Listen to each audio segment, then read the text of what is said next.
जब corona warriors पर फूल बरसाए जा रहे थे तब पूरे देश में स्वास्थ्य कर्मियों के प्रति विशेष सम्मान का भाव जागा था।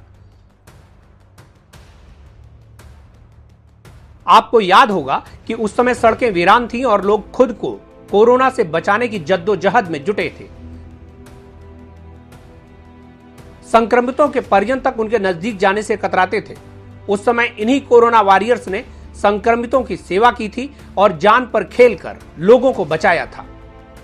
2020 में कोरोना की पहली लहर ने भारत में प्रवेश किया, लेकिन तब देश के तमाम अस्पताल कर्मचारियों की कमी से जूझ रहे थे। उस समय मध्य प्रदेश सरकार ने कर्मचारियों की कमी को पूरा करने के लिए कोविड-19 वर्कर्स की अस्थायी भर्ती की थी।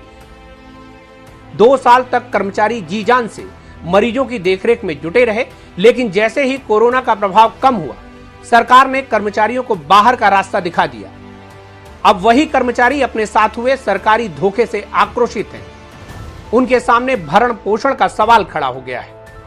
अचानक सेवा समाप्त कर दिए जाने से आक्रोशित स्वास्थ्य कर्मियों ने आज एसएस मेडिकल कॉलेज परिसर में पीपीई किट पहनकर भीख मांगी।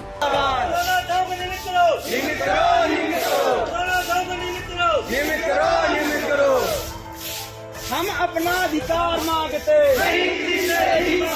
हम अपना अधिकार मांगते।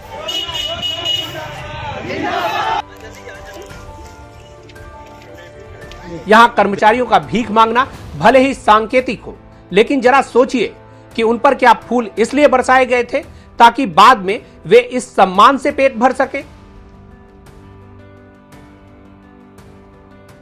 कोविड कर्मचारियों को बाहर निकालने की वजह सुनकर तो आप माथा ही पीट लेंगे। मेडिकल कॉलेज प्रबंधन का कहना है कि तनख्वाह के लिए बजट नहीं है, मतलब सरकार बजट ही नहीं दे रही, क्योंकि कोविड अभी नियंत्रण में है और सरकार को उनकी अब कोई खास जरूरत नहीं है।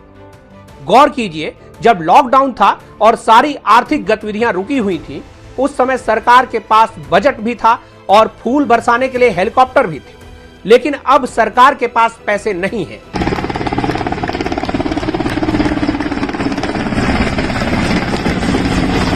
कोविड कर्मचारी संगठन के पदाधिकारी ने अपनी व्यथा को मीडिया के सामने बयान किया है।